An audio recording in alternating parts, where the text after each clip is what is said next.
This podcast series is full of difficult and troubling content from the start. It includes strong language, deals with themes of child loss and sickness, and could be triggering. Please take care while listening. Hello, welcome to our podcast, The Trials of Lucy Letby. Was There Ever a Crime? Episode 8. We need to start with an apology. We keep on getting something wrong. We've consistently said, this is our final episode, and it never is, so we're sorry about that. To be fair, we've been thinking about doing a Q&A for some time, but to cap it all, something amazing popped up. This time, it was a press conference on February the 4th, chaired by Sir David Davis MP. The star witness was Dr. Xu Li, a retired professor of neonatology from Canada. He led an international team of the world's top experts in looking after newborn babies who went through the medical notes that led to the convictions against Lucy Letby and found no murders, only a bad hospital run by doctors who didn't know what they were doing. Here's Dr. Li on baby 11. A little girl, was born very, very premature. Lucy Letby was found guilty of attempting to murder the baby after the nurse had, supposedly, dislodged the baby's breathing tube and stood by her incubator watching her blood oxygen levels drop without intervening. The baby was moved to a different hospital where she later passed away. That's what the jurors heard. So what you are about to hear is, if you like, the new case for the defence. The detail is technical, but if you listen to Dr. Li for a minute or two, you will understand that he is a world-class expert. For me, it was like hearing Sherlock Holmes unravel a fiendishly complicated case. Dr. Li has a mind of rare intellectual clarity, and his conclusion is brutal.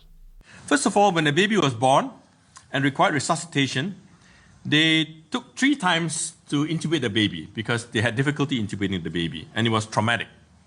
And finally, they put in a size 2 tube. Now, this resulted in a 94% air leak. What that means is that when you pump air in, whether it's by a bag or machine, 94% of the air is actually leaking out. So only 6% actually gets into the lung. All right? That's kind of like using a straw and blowing through a garden hose and hoping that you can inflate something at the end of the garden hose, right? It doesn't work. So as a result, ventilation was ineffective because 94% of the air was leaking out and only 6% was entering the lung. Effective gas exchange could not occur, and mechanical ventilation could not generate sufficient pressure to keep the small air spaces in the lung open. So this led to gradual collapse of the small air spaces in the lung and deteriorating gas exchange. When the tipping point was reached, the baby decompensated, desaturated, and collapsed. Now, when the small air spaces in the lungs are collapsed, if you try to reopen these collapsed air spaces, it actually requires relatively high pressures because they are collapsed, and therefore you need higher pressure to actually open them.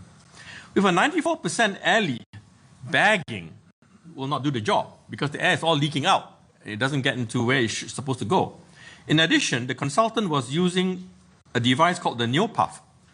Now, the NeoPuff is actually a safety device because it's a valve that is pressure limited.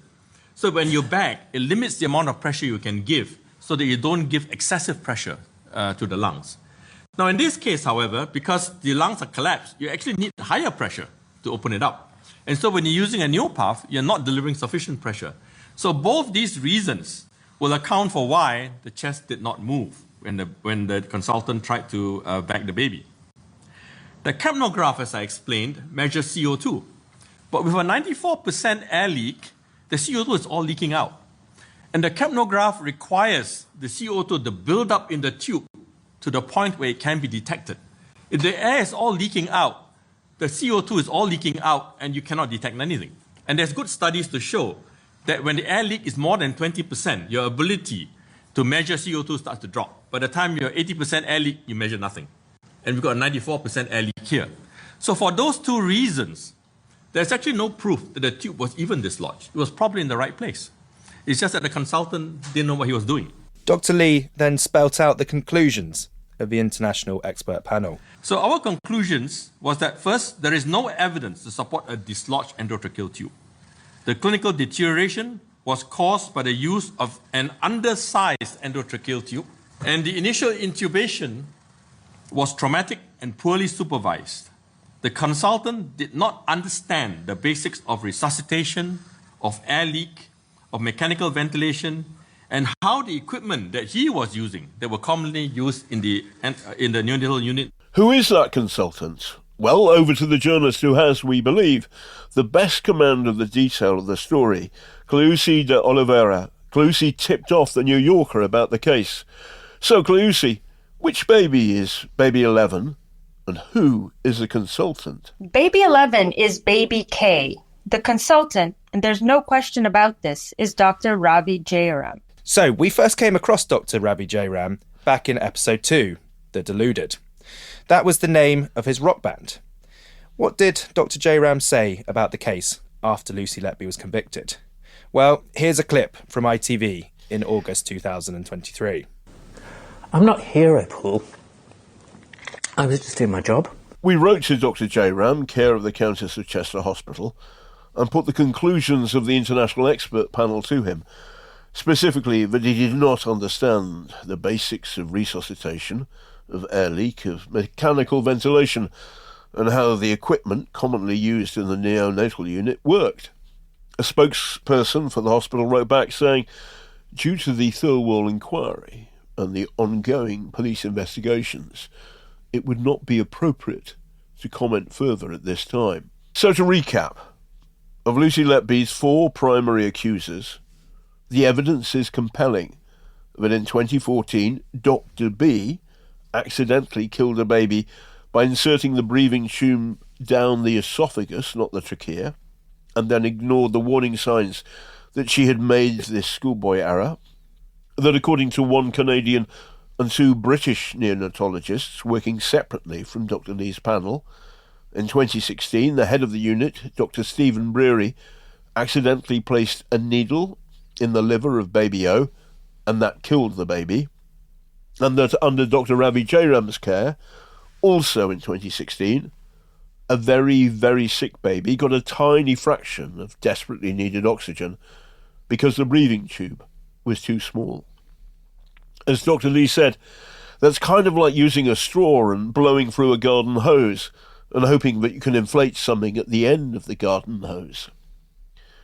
The baby was moved to another hospital, where a consultant said the baby might have survived, but her state when she arrived from the Countess of Chester Hospital was so poor that she could not make it. She later died. You were listening to The Trials of Lucy Letby. Was There Ever a Crime? Episode 8, Questions and Answers. With me, Edward Abel Smith. And me, John Sweeney. And me, Cleuci De Oliveira. We've literally had hundreds of questions pouring in over the last few days, and we're going to try and get through as many as possible. Before we start, our podcast is just about teetering on 1 million downloads, so thank you to everyone who supported us. We've not been able to get any corporate backers given the topic, so all your support is much appreciated. Now, to the questions. We've anonymised all the questions. Okay, let's start with a question for you, Ed. I heard you ask at the press conference a few weeks ago about the CCRC. Can you explain a bit more about what this organisation is? What do the letters stand for? And how it relates to the court, the appeal court? It's really topical because the CCRC, it's the Criminal Cases Review Commission, is in the spotlight right now, not because of the Lucy Letby case, but because of a few others. It's effectively, it's a public body. It was set up in 1997 after a series of wrongful convictions, most prominently the Birmingham 6 and the Guildford 4. And effectively what happens is if someone's found guilty of a crime, they can appeal to the appeal court once. And if that's turned down, then they need to make applications to the CCRC, who will then decide whether to refer them to the appeal court or not. The CCRC review cases where there is new evidence or evidence that wasn't previously known prior to the conviction. And it can refer cases back to the Court of Appeal.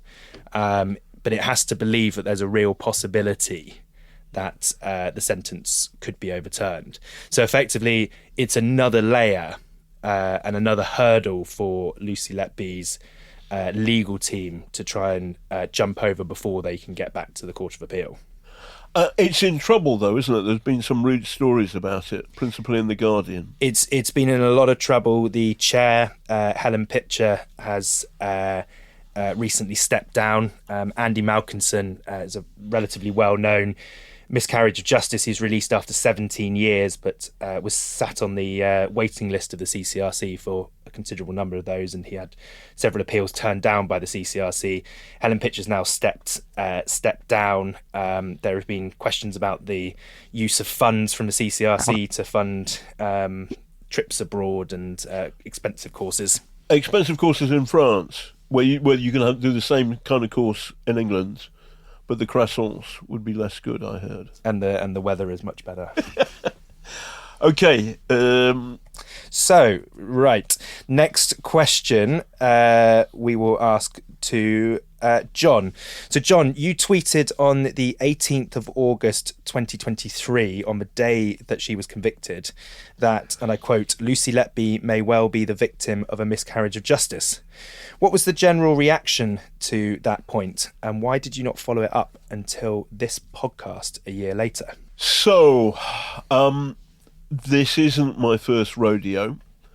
I, in 2000, moved to the BBC from my old paper, The Observer, and one of the first investigations we did, and I think we aired it in 2001, was into Sally Clark. And she had been convicted of murdering her two baby boys, principally on the evidence of the then head of the Royal College of Paediatricians and Child Health, Professor Sir Roy Meadow.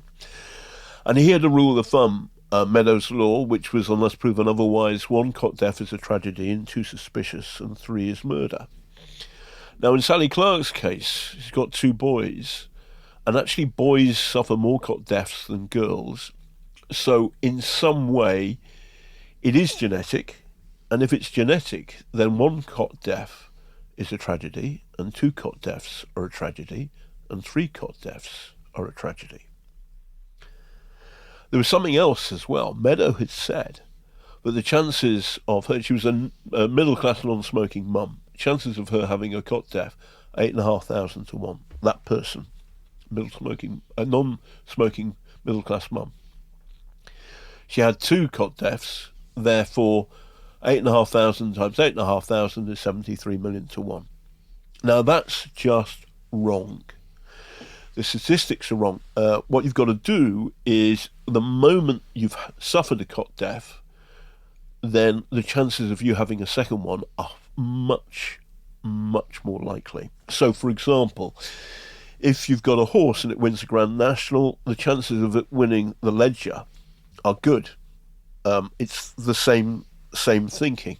So statistics is funny. Sometimes it kind of offends or goes against the grain of kind of what people say common sense, or how people normally think about the world.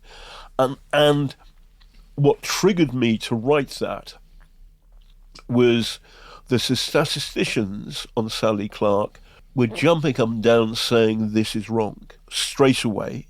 And a professor of statistics, Richard Gill, who's a professor in the Netherlands, he set this out at great length, but also as a guy called Peter Elston, who we've had on the show, he was making the same points. I'd read everything the statisticians had said, and I thought Lucy Letby was innocent because she had been framed by bad statistics. And I've done this before, and when I did it with Sally Clark, we made a programme questioning her guilt, and we got a lot of grief. So and then I also did in 2015. We got a hold of a whistleblower who said that there was something wrong with the Horizon computer system, and 900 sub-postmasters had been wronged. And also, I got a lot of abuse for that. And I kind of used to it. Did you get a lot of abuse for this? Yes. I mean, I got instant, this, what you're doing is wrong. And listen, I fully understand. And this is true of all three of us, that we all worry about the poor mums and dads who've lost their kids. Absolutely. And I've got two kids of my own. They're all grown up, and I've now got two granddaughters. But if something like this had happened, I'd want to know the truth. So what was the, between that tweet and then us starting this podcast? What was happening in between that? Well, I wrote a great big article setting up statistics, pretty much copying the same strategy I did with the Sally Clark case. You start with the statistics. Why are eminent professors of statistics saying this is wrong? And I wrote a very, very long piece and no one would publish it. And I was nervous about publishing it myself, partly because of legal anxieties. Doctors are wealthy people; they can sue. And I wanted somebody to publish it, and I was still failing to find somebody who'd publish this when the case of baby K came to court. And you cannot in Britain write about an ongoing jury trial. Or rather, once you'd been charged with the attempted murder of baby K, it meant that it was sub judice and you couldn't write about it. And this was a real problem because essentially her convictions were known, and what I was trying to do, and this is an honourable thing, not a disgraceful thing, is to say, no, I disagree with this, and in a free country you should be able to do so. That's a problem.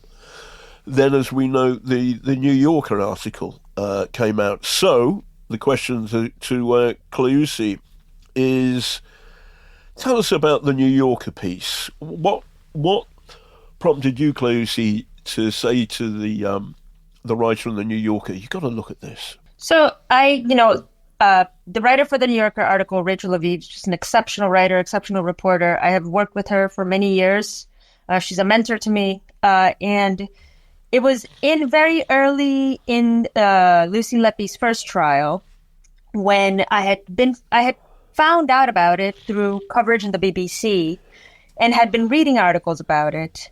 And it was one specific article that to me stood out, which was when they were in the article itself in the BBC, it was listing the prosecution's accusations in order. And it, when something like, she's charged with murdering and attempting to murder babies by injecting air into their bloodstreams, forcing air down into their stomachs, force feeding them milk, attacking them with blunt instruments, poisoning them with insulin, and the last item on that list was something like, and for one case, a method unascertained.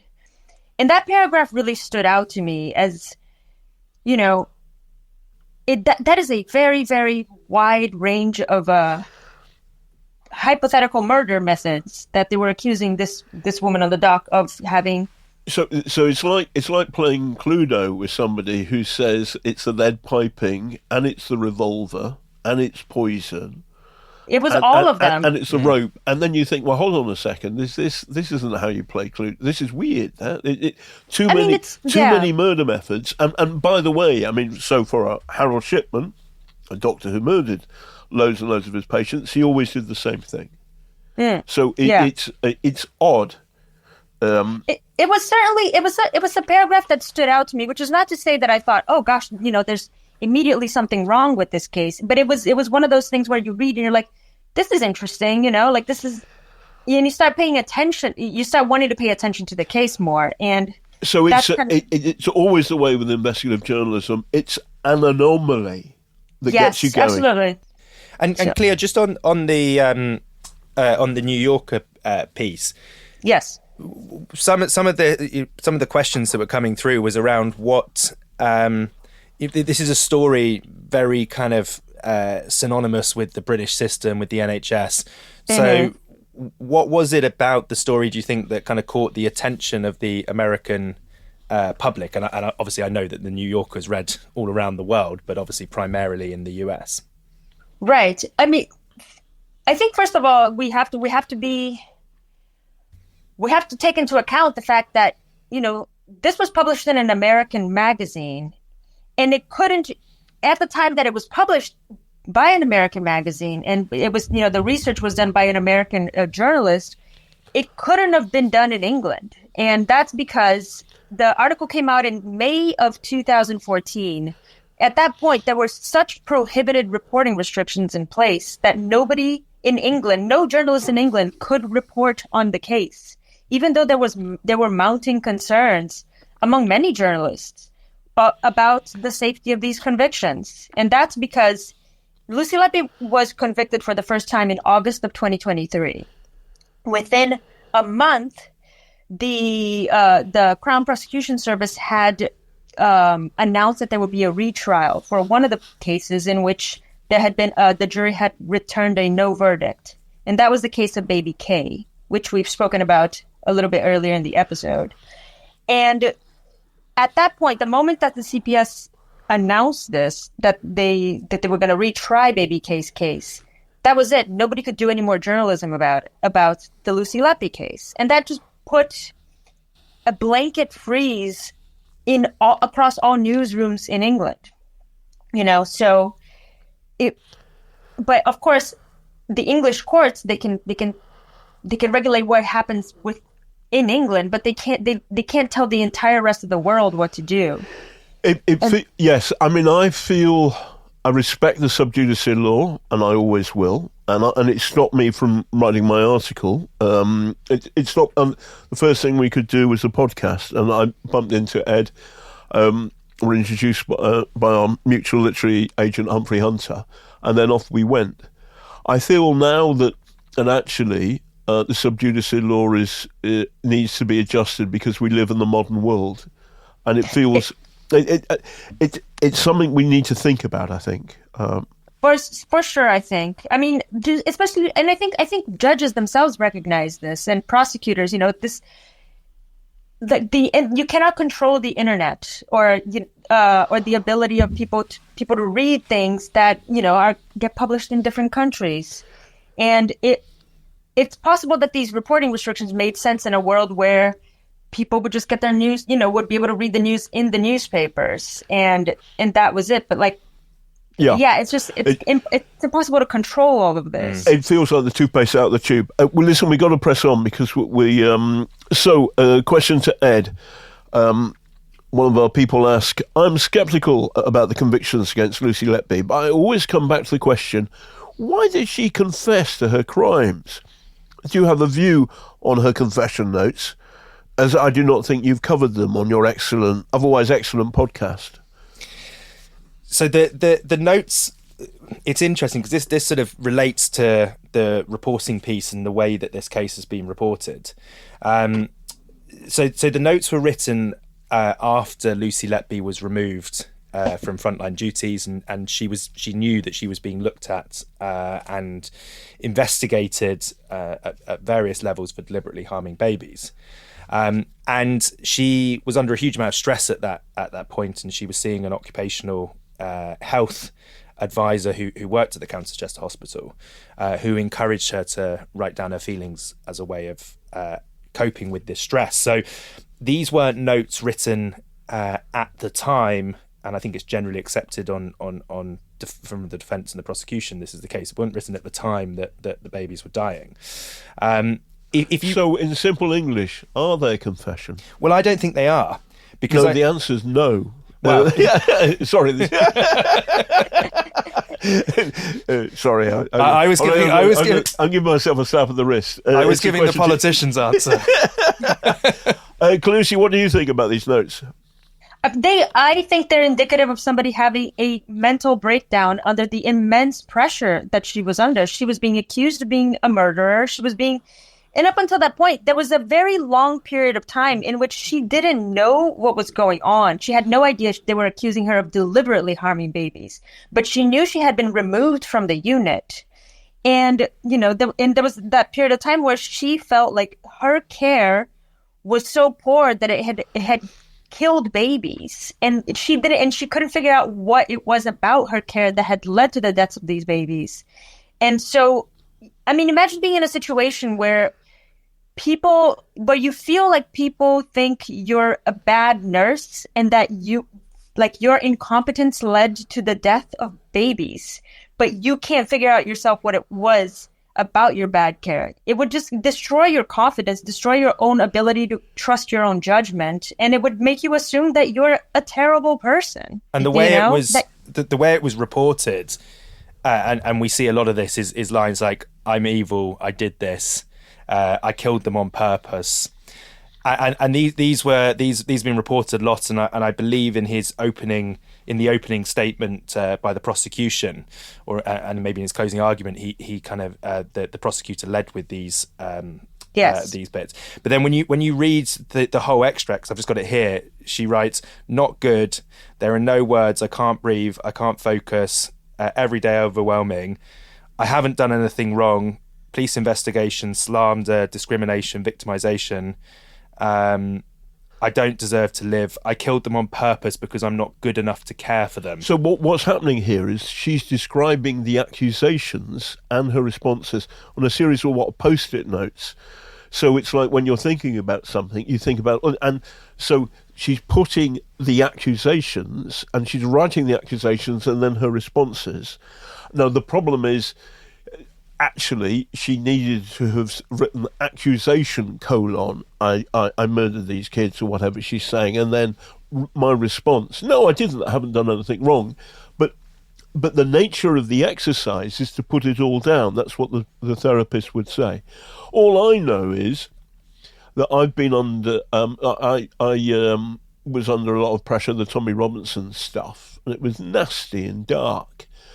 And I saw a psychiatrist, and he wrote this thing, which he said was, "Mr. Sweeney has got a robust and resilient personality, but anyone under extreme pressure can crack." Ask me a question. Ask me a question. Perfect. So, John, back to you. Do you believe that prosecution expert witness Dr. Dowie Evans knew the doctors from the Countess of Chester Hospital? We've asked him that, and there was a meeting of the Welsh Paediatric Society in Chester around the time all of this stuff, the finger of blame started to be pointed directly at Lucy Letby. But Dowie Evans, to be fair, we met him, and he gave us a lot of his time. What's odd about Dowie Evans is when you meet him, he's very personable. Yeah. He goes to Malta a lot, and I said, "Why are you giving me this interview?" I said, "Well, I've follow and admired your reporting about what happened in Malta, which is the assassination of Daphne Caruana Galizia, and I've done a podcast about that, and I've written a book with my Maltese friend Manuel Delia." So Dowie says the sense of the interview is he didn't know Lucy Letby's name until the police arrested her. However, her name is on the notes, I said to him, and he said, yeah, and it wasn't blind. So the issue of unconscious bias remains, in my view, and this is unexplained. We don't know how the police and Dowie Evans and the consultants, how they first met, how the first conversations took place. Are they conversations? Are they emails? Are they phone calls? Is it a friend of Dowie Evans? But remember, he's a retired paediatrician, but so it's likely that he would know them. but we can't prove it, and he's indicated that's not the case. But it's also true to say that he's an entrepreneur. He's got a business, and his business is being an expert witness in court cases like this, and he's a retired paediatrician. And so he volunteered himself to the police, and the police used him. There's an issue about whether that's the right way of going about it. And actually, there's a lot of people, and I'm one of them, who thinks that's completely the wrong way of going about it. And I think, having sat there with him as well, like I'm inclined to I believe that he didn't know them, or certainly not in Yes. relation to this. It's just my opinion. Yes, no, I agree with you. But it's possible that he it's possible that he got some of the critical information that, but there's certainly that he picked up on a framing. Framing is the right word. It's the way you look at an issue, and the thing is that there was the consultants, then the police were looking at what was going wrong at this hospital through the prism of Lucy Letby's possible guilt, rather than what Dr. Lee and his team have done, is saying, well, let's look at all of the notes, and they've concluded something completely differently. So this remains a puzzle, but we have to give Dr. Dowie Evans the benefit of the doubt, and so we do. John, you mentioned that he volunteered his services, if you will, and yeah, one thing I'll mention is that we do know that at one point, and I believe it was either April or May of 2017, he sent an email to a contact of his at the National Crime Agency, a contact that he called Nick. And he said, I've read up on this case situation with these baby deaths at the Countess of Chester. I don't know if he used the specific name of the hospital, but he said, he wrote the words that are now infamous, which were, "This sounds like my kind of case." And it's that from that point forward that he gets connected with Cheshire Police. And he has since said in interviews that he drove up in July of 2017 to meet up with Cheshire Police for the first time. What's interesting is that we don't know, between this email that he sent to Nick at the NCA and him driving up a few months later to Cheshire Police, we don't know any of the contacts that he may have had in that period, So there's this big gap in the public's knowledge about how he became connected with Cheshire Police, as you mentioned. Yes. So none of this matters if she's guilty. But if she's innocent, then how the prosecution, the star prosecution witness comes to this set of conclusions becomes much more pertinent. But for the moment, we don't know. Question for you, Cleo. Yeah. Lucy Letby was convicted by two juries in two different trials. If there was so much doubt, why would the second have found her guilty? Well, that's a very interesting question. I mean, obviously, we can't know what the jury were thinking and discussing during deliberations, right? What I can tell you is that I went to the retrial. I attended every day of the retrial. And one of the decisions that was made early on was that the prosecution would be allowed to bring up all of Lucy Letby's convictions up until that point. So you'll recall that the retrial was about Baby K's case. It was an attempted murder case. So this is what we were talking about, Baby 11, Baby K. This is where, for example, Dr. Ravi Jayaram used the wrong tube and there was a 94% air leak. That baby. Yeah, it was Ravi Jayaram and, the young doctor that he was supervising, they put in a tube that was too narrow. And yeah, there was that 94%. So we'll move on for that. But throughout that case, the second jury knows and hears all the evidence, or at least a summary of the evidence that nailed her the first time round. Well, what's interesting is that because the prosecution were allowed to bring up all her past convictions, the prosecutor, Nick Johnson, really, really based so much of his case against Lucy Letby at the retrial on her prior convictions. And, sitting in court and just listening to Nick Johnson several times a day, whenever he possibly could, remind the jury, and even, when he was questioning Letby directly, say, well, you're a murderer, Miss Letby or Lucy Letby. You murdered. And he would go through the list of every single baby she had been convicted of murdering and attempting to murder at that point. Obviously, I can't repeat those names here now because there are reporting restrictions. But if you can imagine the impact that has on, having the prosecutor. And the thing with Nick Johnson is that he talks in a way that is very slow. It's quite soporific. And so he would be listing all these babies' names one by one by one.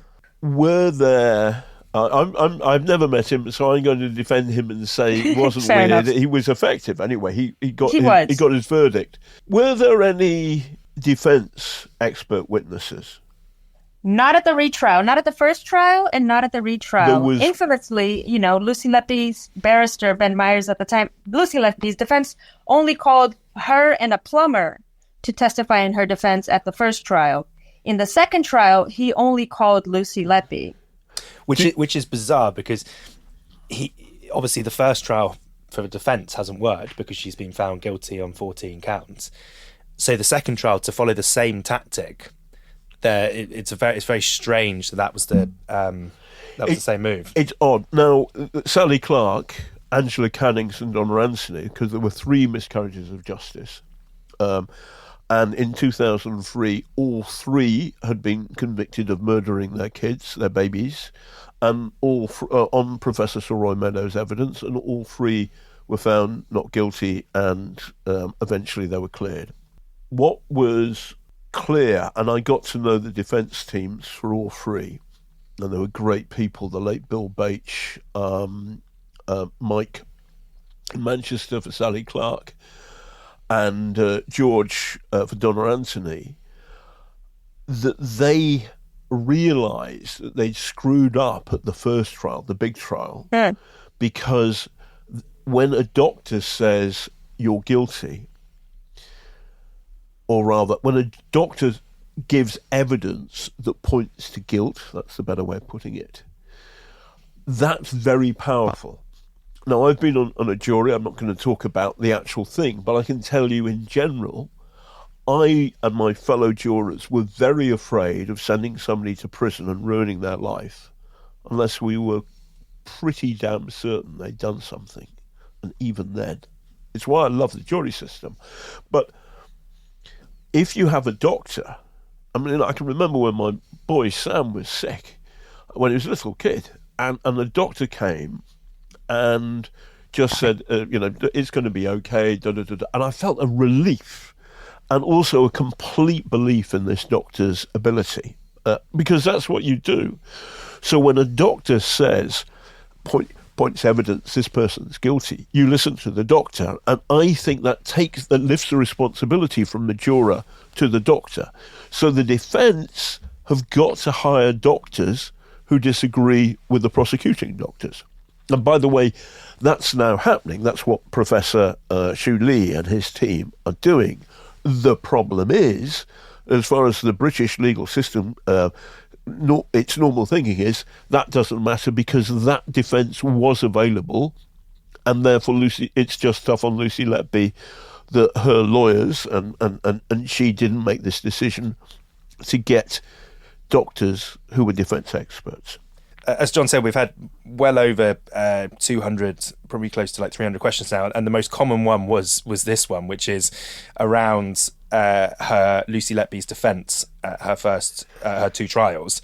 And the thrust of the questions are why were no expert witnesses called? So we know that they weren't, but John, do you have an opinion on why they weren't? It's very, very hard to say. I think it was a terrible mistake, a catastrophic mistake. I think that Mark MacDonald, the new defence barrister, has done very, very well in and this isn't the normal way to do this, but you can be innocent and rot in prison for decades until the machinery, which is very, very rusty and very, very creaky, as we're talking about the CCRC and the appeal court, before it gets around to looking at you. And this would be grossly wrong. I mean, the idea... Now, what's weird is that when I made that tweet on the day she was convicted first, I mean, I got a lot of abuse. And a lot of people cancelling me. I'm not going to follow you. I'm unfollowing you. You're disgraceful. I mean, all three of us still get that stuff. But now the mood has changed. Just the other day, The Economist has written a piece doubting guilt. There's a guy called Josh Halliday, who's a good reporter for The Guardian, the Northern reporter based in Manchester, I think. He attended the original trial. Both of them. He attended both trials and the inquiry. Yeah, he has as much of a claim as anybody to say I was there for the whole thing. And he believed that she was guilty to begin with. Well, that was he was not sure.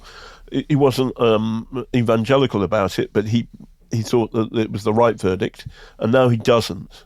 Having listened to that amazing press conference, so. I believe the defence made a catastrophic mistake. By the way, to be fair, so did Bill Bache, who looked after Angela Cannings. So did the lawyers for Sally Clark. So did the lawyers for Donna Anthony, because they didn't understand that this was a different category of court case.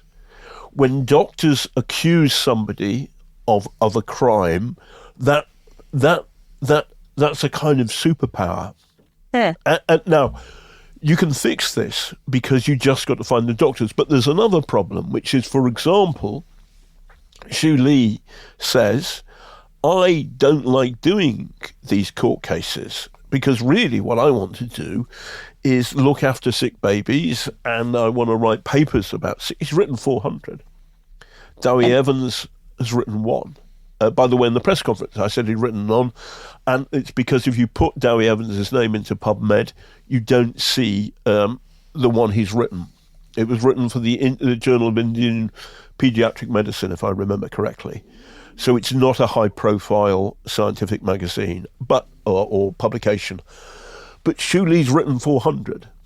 So I think about this in terms of football teams. Okay, so here's a scientist with 400 papers in this field, and Dowie Evans with 1. The problem is the jurors don't know that.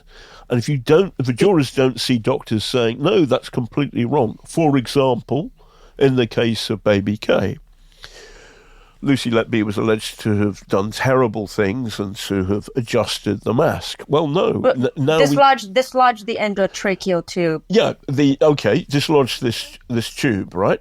Yeah. So, but actually, we now know that the oxygen tube was the wrong size, and that resulted in this baby getting not 100% oxygen, but 6%. Yeah. By the way, this didn't kill the baby, but it certainly didn't help the baby. And what's the point? And so, as Dr. Xu Li said, his view is it shows the consultant didn't know what he was doing. But you need a defence expert, professor or doctor to say that. And that's what's so, I think, brutally unfair about what happened. And this is my own personal view, and I want to be respectful of the lawyers, and maybe they had their own reasons.